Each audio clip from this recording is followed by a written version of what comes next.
And welcome to yet another Essential Podcast Entertainment special. I wouldn't say special, but just episode. I am MZP. Neo, are you there? What? What? I was asking, are you there? Yes, I am. He's on his way. Well, I was introducing you because we started. I'm Neil Spokesman. Take two. All right. So pretty much all we're talking about now is from last night, the results from Fastlane, and overall, it was pretty. I don't know if I'd say disappointing. It's disappointing and bad. Again, it's kind of what we expected. Like it was a glorious 3 hour. It was a 3 hour Raw, pretty much. I was almost undefeated with my predictions. Yeah, I think was I. Yeah, I guess I was almost undefeated myself. I went with Wyatt family for the win and Dean Ambrose. They were nothing right. Yeah. All right. I guess we'll head right on to it. So it was. I was pretty disappointed right from the get. Like I didn't watch a lot of the kickoff because I knew I figured they're just gonna put some like random ass match that nobody really cared about for the kickoff. But then I went to WWE.com. I went on the network only to see that I see Kalisto and Del Rio fighting in the kickoff, and I was like, "Are you kidding me?" I was like, "How are you gonna put the U.S. title match on the kickoff?" This could be for other stuff. That doesn't involve a title. Yeah, especially the social outcast match like that happened early on in the night with R-Truth. Why wasn't that the kickoff match? Yeah, reasons that my circumstances. Oh my god. It was like it just really shows you that ever since they took the US title off of John Cena, that now that it's not in his hands, they're not gonna care one bit about that US title. Explain to me this is the most possible known contenders to what match. I got some events out there. I'm sure you know what I'm talking about. For what? For the Triple Belt World Cup, Triple Belt the World Contender for the World Title of WrestleMania, but that's later. Yeah, we'll explain that later. Was But anyway, yeah. Anyways, Kalisto got the win, and I gave zero care in the world because I wasn't even interested in this match since it was even announced. these guys just keep taking each other out, doing the silver powder U.S. Championship, and like, yeah, it doesn't really do anything. Wait, that what? Silver powder U.S. Championship. Pretty much. I mean, that again, it just shows you that if they don't care, if they don't care about this U.S. title rivalry between Del Rio and Kalisto, why should we care? It's just one of those things. The show kicked off with the Divas tag team match between Sasha Banks and Becky Lynch versus Team Bad. I mean, I guess it was okay. You know, Sasha Banks and Becky Lynch were gonna win. There was no question, so wasn't that much of a surprise. Wait, which match are we on? Sasha Banks and Becky Lynch defeating Team Bad. That's right there. Hold on for just a second. You can take over. That what? What match are you on? Oh well, Jay just got in just in time. Please don't put me on the first match. Please don't put me on the first We're on the Sasha Banks Becky Lynch versus Team Bad match. That was a great match, I must say. But let me tell you, I was defeated in almost all of my predictions because, of course, I went for Naomi's team, and I'm sure you were disappointed that Team Bad lost. I knew they were gonna lose because they were still building Sasha and Becky for whatever they're gonna do at WrestleMania. But I was really impressed by both teams, by all 6 Divas divas who competed at Fastlane because they really showed out. Like they got more time than half of the superstar matches got. And the tag team matches who opened the show, it was kind of surprising, but then it was a good match. Like it didn't disappoint. There was a lot of back and forth action. But I'm just ready for Naomi and Sasha. This them two feud, I want that so bad. But yeah, it was a great match. Of course, I hated the ending, but what are you gonna do about it? Mm-hmm. I mean, yeah. I mean, and plus it's kind of they're kind of grooming up Sasha for possibly having possibly challenging Charlotte for the Divas title at WrestleMania, which I'm sure will happen. And it's supposed to be a triple threat match. Magic gets me extremely mad because why do they deserve a WrestleMania match when they just came up a number of months ago? Like why do they deserve that much?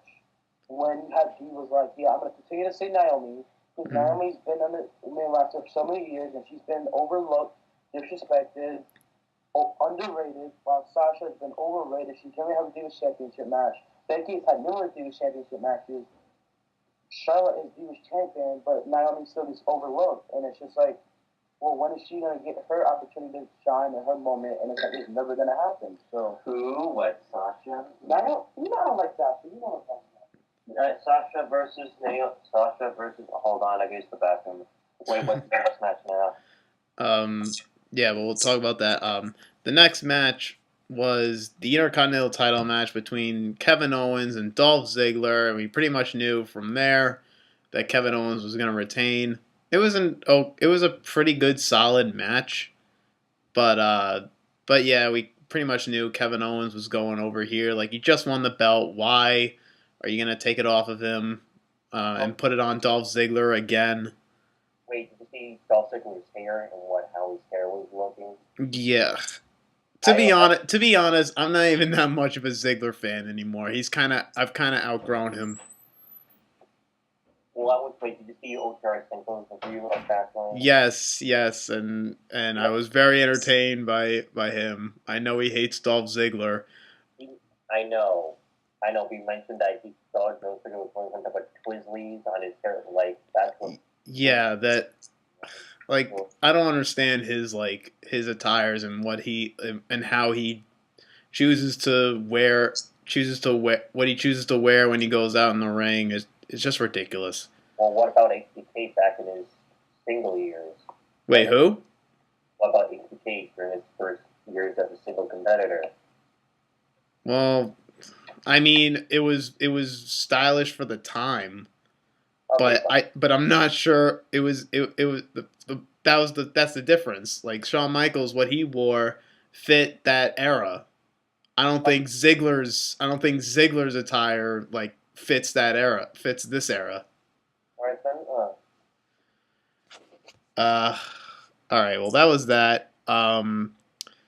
Then this was a complete shocker. Now I don't even think that Wyatt is even facing Brock at Mania anymore because now they have Ryback, Kane, and Big Show defeat Strowman, Harper, and Rowan. Why are you jobbing? If they were gonna choose, if they were gonna have the Wyatt, I think they wanted Bray and Brock at WrestleMania, but I guess now they decided not to do it. Well, that's because there's not going to be a saving grace for that match. Well, and if that's the case, I'm glad they actually come to their senses. Because now it's going to be Dean Ambrose versus Lesnar. I mean, it could be, I guess. Well, they're on their way. But yeah, I mean, obviously if that was their build up for Bray Wyatt to face Brock at Mania, then that was just flat out horrible. Why would you have the Wyatt family? Even so, now I don't think it's even confirmed now that Braun Strowman's facing Undertaker at WrestleMania. Because after him losing in the 6-man tag, how is he going to be prepared for Undertaker? They're saying Cena's gonna do it. I'm like, I don't want that to happen. Even like on Twitter, they were like, oh, they were saying something like, I was like, somebody put a card at WrestleMania. I was like, I don't want Cena to face Undertaker. And I came back, they're like, oh, the people who hate Cena. I was like, what are you talking about? I love Cena. I just don't want stuff like that happening. I'm not sure. I love Undertaker. That's why I started watching wrestling. But I also love John Cena, so it was like I don't want Undertaker to lose, but I don't want Cena to lose. I was like that wouldn't be the best match. Even if people hate Cena, they still wouldn't want him to lose at WrestleMania. Well, I mean, he's gonna have. I mean, besides Cena, who else? The only two people that are like uh, what's the word? That's even like that's even good enough to face Undertaker at this point is either Sting or John Cena. I thought they said Sting, even if he's injured or whatever, they should still have him. I don't care. I mean, if he's gonna get, let him die. Stinger, we need to be somebody good unless we're going to get Sting Stickers. And finally, thank you. At least I hope so. If not, if Sting can't do it, then I'm hoping Cena does, because those two are the only ones that are viable enough, or yeah, I guess viable enough to face the Undertaker, or worthy, or yeah, that was the word I was looking for, worthy enough to face the Undertaker. Well, yeah, we either need a vigilante or Superman. Yeah, No, no, no. Or a mutant. or I guess yeah, super mutant, Superman mutant, whatever it was. Then we get to the Divas title match: Charlotte, Brie for the title, and we pretty much knew going in that Charlotte was retaining that belt. Yes, and Oh my god. I adored Bray and Charlotte's match. You know, there was like so many botches at the from Bray's side. It wasn't, I think Bray got to tell that she was in a right state of mind, so I'm not going to blame her for the botches that did happen. But, but it was a great match, I'll say that. yeah, I know, alright, match. Oh, Brie Bella was right next to the ropes when she tapped out. Exactly, I was so mad. Yeah, that was a pretty stupid thing. She was like right there. Why couldn't she just reach? She's that short of a person that she can't reach the rope. It was like right there. But and just the way like she had to like let go of it, and Michael Cole and JBL had to justify why she let go because of her knee giving out. It didn't like look that way because Okay. her knee was like injured throughout the match, and then they had to justify it and say, oh, her knee gave out, that's why she let go. Like it didn't even look that way. It just looked so awkward.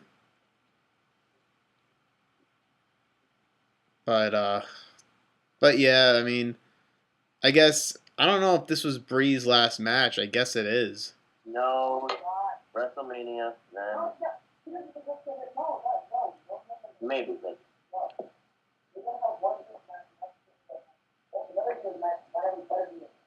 mm, I mean, but like, why would you make Bree the like? Why would you make Bree the babyface? She's not even that convincing as a babyface. They just did it because they took advantage of Daniel Bryan's retirement and yeah, Nikki Bella's injury. Well, I feel like she's going to turn heel by WrestleMania. But then they did that. I thought they should give her the US title, then let her retire with the title and have a big tournament. Like oh, what she pretty much did was what she pretty much did, what they pretty much did with her is they took advantage of that momentum of Daniel Bryan retiring and Nikki Bella getting hurt and possibly retiring as well. So and just wait, to put her as a babyface as likable, like she is not likable at all. She's not even believable on the mic. wait, so, what? So, like, with Brie, Nikki, and Daniel Bryan, I guess they all met together, all met somewhere, and then they did what they did when someone from Fantastic Four, someone's friend. It's gonna take all of us, or maybe just one of us. Okay, we're gonna transfer our momentum to you. Now go out there and make it useful. I mean, pretty much. If that's not an exact interpretation of that whole thing, I don't know what is. Yes, make a yes, one, yes, that makes a good meme. Yep. So then we get to AJ Styles Jericho 3. A better match than the previous two. I'll definitely give it that. But two complaints about this whole thing. One, the obvious one, and that's why did you have to rush it and make and have this match Jericho and AJ Styles the night after the Royal Rumble and rush it and not wait until WrestleMania for this to happen. That's my one complaint. And two, in the match, they finally have AJ Styles do the Styles Clash on Jericho. They finally have him do it, and the fans were going crazy when he did it. But then Jericho kicks out of the Styles Clash once he debuts it. No, that's the second time he did it. Wait, really? Yeah, the first time was first Fastlane. Oh, wow. Okay. That's why we don't watch SmackDown. Yeah, I mean... But still, like, you're just gonna kick out of it? Like... It's believable. It's believable. Kind of. I mean, not really, and... It was just... And just the finish, too. Like, he hits the Styles Clash, Jericho kicks out, and then he goes right for the calf killer. And then that ends the match. And then Jericho taps out of the calf killer. You gotta first still figure out a new for AJ Styles that won't injure anybody. That's true, but still, like... But still, the only main complaint is they should have waited till WrestleMania to have this match. Because this was like one of the matches that I was like... That I've been dying to see almost my whole life. When even watching AJ Styles and TNA, I was like, man, what if these two collided? Jericho and Styles. That would have been one hell of a match. We finally get it, and then... But you don't wait until WrestleMania to do this. You just rush it right. You just rush it right when AJ Styles makes his debut. Or the night after the Royal Rumble. After AJ Styles makes his debut. What's the deal? Like, it's just ridiculous. And now, like, for Mania, what are you going to do with Styles?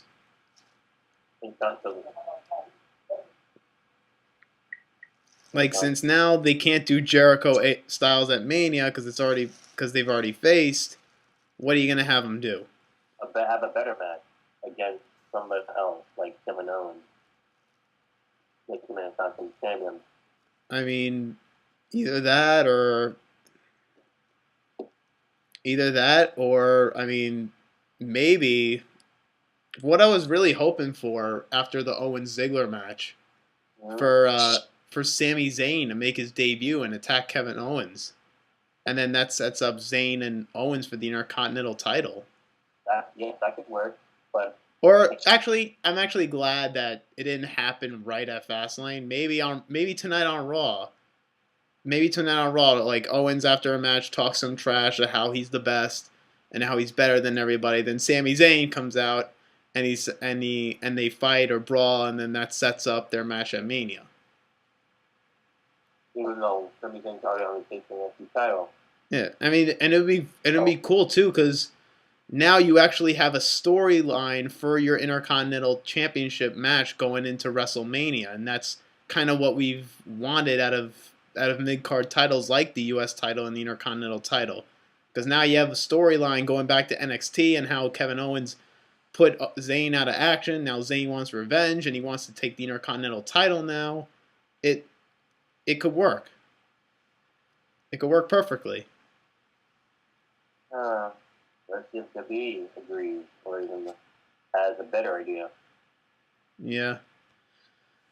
And then we get to the Cutting Edge Peep Show with Edge and Christian, and I gotta tell you, it definitely put a smile on my face to see Edge and Christian back. I always, I love it, and definitely It was so funny too. They bring back Tony Chimmel just to announce Edge because of that. Because when he says "Rated R Superstar," his voice cracks like crazy. Which one's Tony Kimmel again? Oh wait, never mind. I know. Well, the ring announcer, like I'm so glad they actually brought back Tony Chimmel just for that introduction of Edge. Yeah, where he goes the Rated R Superstar. Oh my god, that was just great. That was like really glad they brought back Tony Chimmel just for that. Because how often will we see him announce? It's been a long time. But yeah, the Edge and Christian had a New Day on again, but I didn't really see the point in this too, because like it was just for Edge and Christian to promote their show on the network, the Totally Reeks of Awesomeness show. The show that Totally Reeks of Awesomeness is what it's called. Yep. There's a good opportunity there. And stuff like Yeah, and then they bring out the League of Nations, and I actually thought, I was like, no, they're not going to have the League of Nations turn babyface and try and feud with the New Day. That, I was like, no, they can't do that.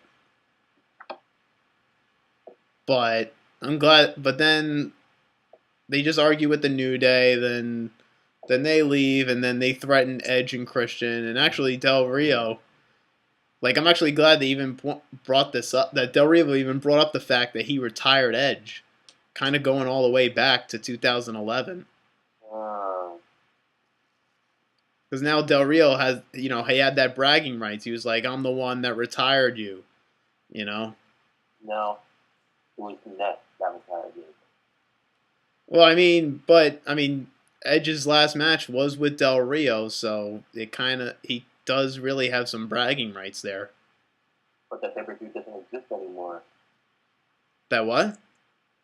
But the pay-per-view doesn't exist anymore. Well, which one? Bragging rights. Yeah, but still, you know what I mean. Yeah. Yeah, and then, but then it ended with like just a silly way to end it. Like they had the New Day, just Edge and Christian insults them, and then like the New Day like dances with Edge and Christian, and Edge is like, just like he is at a strip club, just like getting the money and just throwing it all over New Day as they're dancing. I don't know. It was just so off, and it was just weird and disturbing. Yeah. And then the next match was Social Outcast versus R-Truth, and this should have really been on the pre-show again. Like I said, you replaced the U.S. title match on the card with R-Truth versus Curtis Axel. Unbelievable, really unbelievable. I don't know what brought them that decision to do this.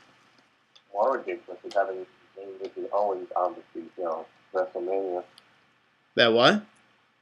Pre-show. The first pre-show match is Kevin Owens versus Sami Zayn. That'd be stupid. That would definitely be really stupid. Yep. But yeah, they just did it to further a forgettable story of Goldust trying to be R-Truth's tag team partner. And it's such a shame too. Goldust deserves a better spot than this. Oh yeah, just be happy that R-Truth isn't coming out with Booker T's theme. Why? Oh, okay. No. Like he's trying to, like Goldust is trying to make it a team, the Golden Truth, and I'm like, ugh. I mean, the truth shall set me free. I'll set us free, and that's what that was the start. Something Goldust thing yet. Like R-Truth theme. Yeah, but it's like Goldust deserves a better spot in this. And also, you have Curtis Axel go over on R-Truth, which is pretty surprising. But I mean, whatever, I guess. And then finally, the main event: Lesnar, Reigns, Ambrose, and definitely match wise, I thought this was great. But one small thing, even before the match started, And that is, why are you having a match involved for a number contendership for a number contendership of a world title, and then Roman Reigns, the former World Heavyweight Champion, is competing in a triple threat match for the title when he clearly already has the match clause. and I know that's the lot. It's logic. It's screw logic. It's WWE's motto, I guess. Now is screw logic. We're gonna do whatever we want because we're WWE. So they do the whole and just their picking of who's gonna be in a number one contenders match to main event WrestleMania. Why would you pick Roman Reigns if you never wanted him? If they don't want him to be WWE champion, and especially Brock Lesnar, why would you choose him if he's a bigger threat to the WWE title picture, or a bigger threat to Triple H? Because Brock Lesnar already has 2 victories over Triple H. Did not just give it to Dean Ambrose. No, wait, hold up. Roman Reigns, he lost the title, he was 200 calls, whatever. They should have a triple threat match at WrestleMania. Wait, what did they do last year for WrestleMania? It was a singles match. I remember the Roman Reigns. Then they should have did a triple threat fatal four-way match, something of that nature. Where I know they've been doing triple threat matches forever, but it's better than a singles match because Roman Reigns showing his rematch for at WrestleMania. We have to find another number one contender. And the thing is, when they were doing the evaluation, Brock Lesnar wasn't even competing on Monday Night Raw to be evaluated. They just wanted to put him in there for no apparent reason. So I thought they should have made a triple threat okay for it match, and that Brock Lesnar and Roman Reigns were going to instantly get put in the match. So just have like Dean Ambrose versus Triple H versus Brock Lesnar versus Roman Reigns. Yeah. Oh, we don't need another Yeah, and I don't understand too. They said on that Raw, they said we're gonna watch everybody and see who's worthy to face to be in the triple threat match for the triple threat number one contenders match to see who main events WrestleMania. They saved Brock Lesnar and he wasn't even there the whole night. Oh, what are you doing right now? Just hanging out backstage, not too much. 3 hours later, okay, you're in the match. But I didn't do anything. Exactly. It's like yeah, I'm just chilling backstage. Oh, impressive! You're in the match. Like, oh my god! And why would they even choose Roman Reigns if they're trying to screw him out of being WWE World Heavyweight Champion? If they're trying to screw him out of the title or trying to screw him out of a chance to get the title back, why would you put him in this match? Like, it doesn't make any sense. How to do the main event for WrestleMania 30 the wrong way. Like if like the whole point, like what they should have done here, like eventually put Roman Reigns in the match. Like that's definitely a given. They should definitely like have eventually like the right decision was Reigns going over and facing Triple H, which should be the match from the start. Which I'm glad they actually went with Reigns. I know a lot of people were pissed off and they wanted Dean Ambrose, but let's be realistic. Reigns was going over. There was no question about it.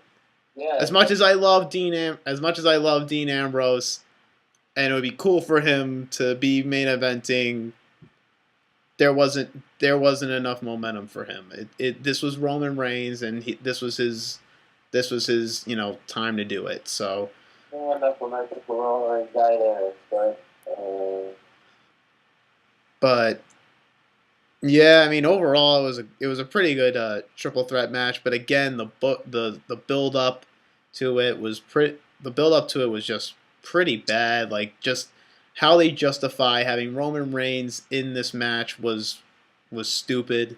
Just to put him in the match, even though they despise the fact that he's even chasing after the WWE World Heavyweight title. They still put him in. They still give him a chance, which doesn't even make sense.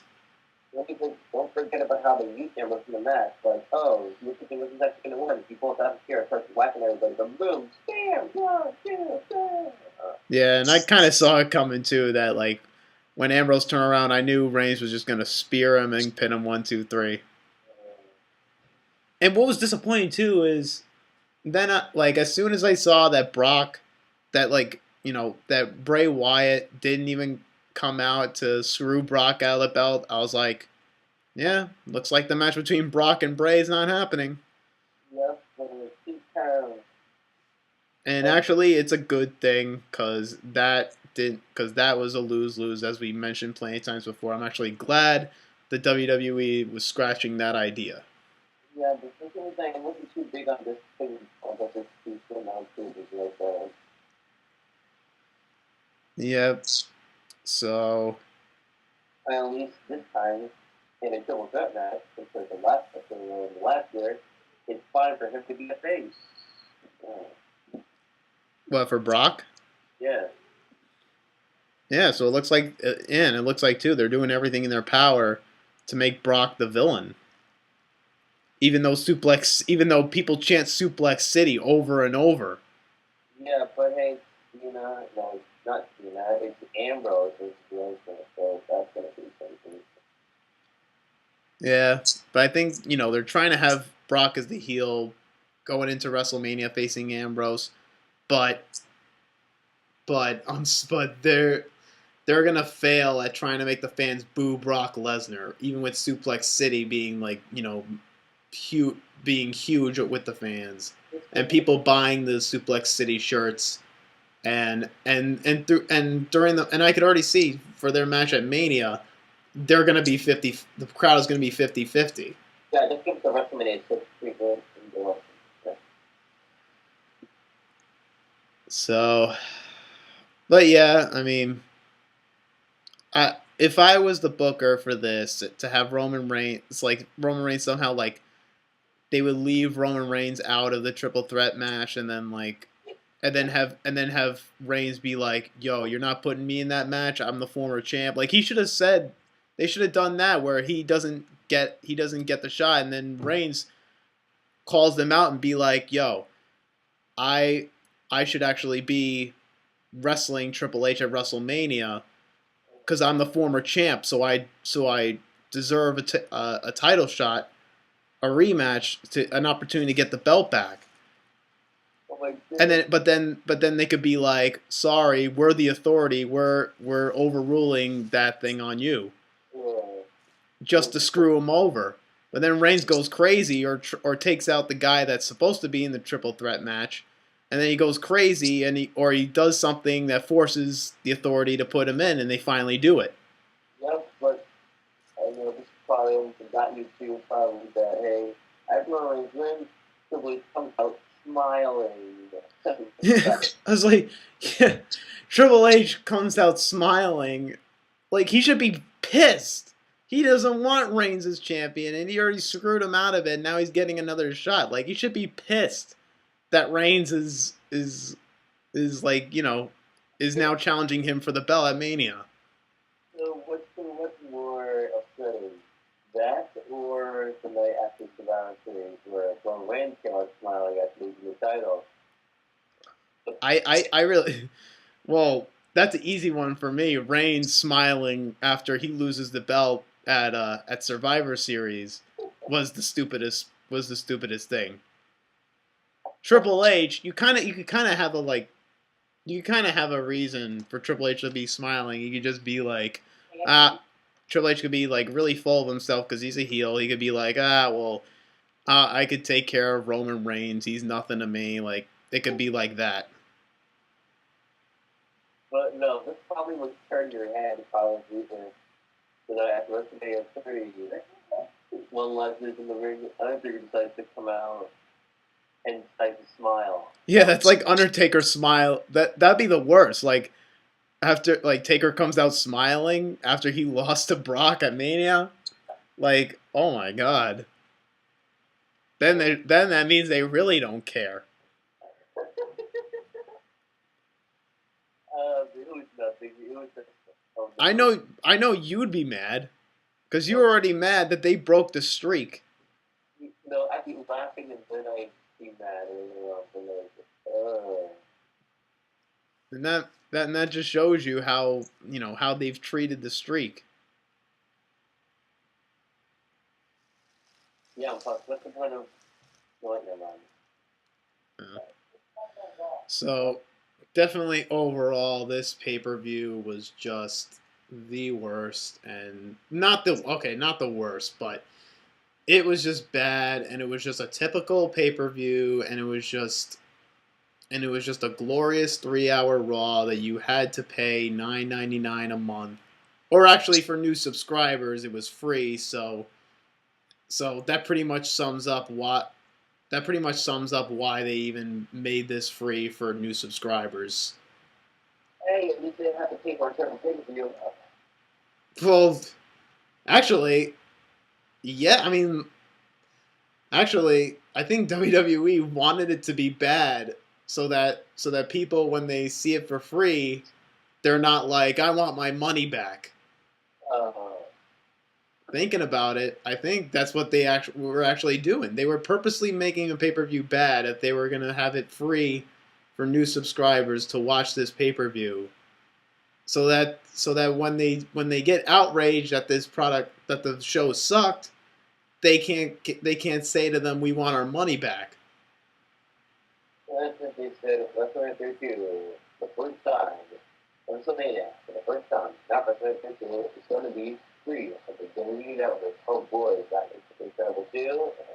Yeah, I don't was last year's Mania 31, was that free to new subscribers? It's free for every subscriber for the first month. So thankfully, yes. But they didn't announce it. Oh. Well, yeah, I guess. But Well, oh my oh my god, I'm really like, if this is their way to get 100,000 people into their stadium for WrestleMania, I don't see them succeeding.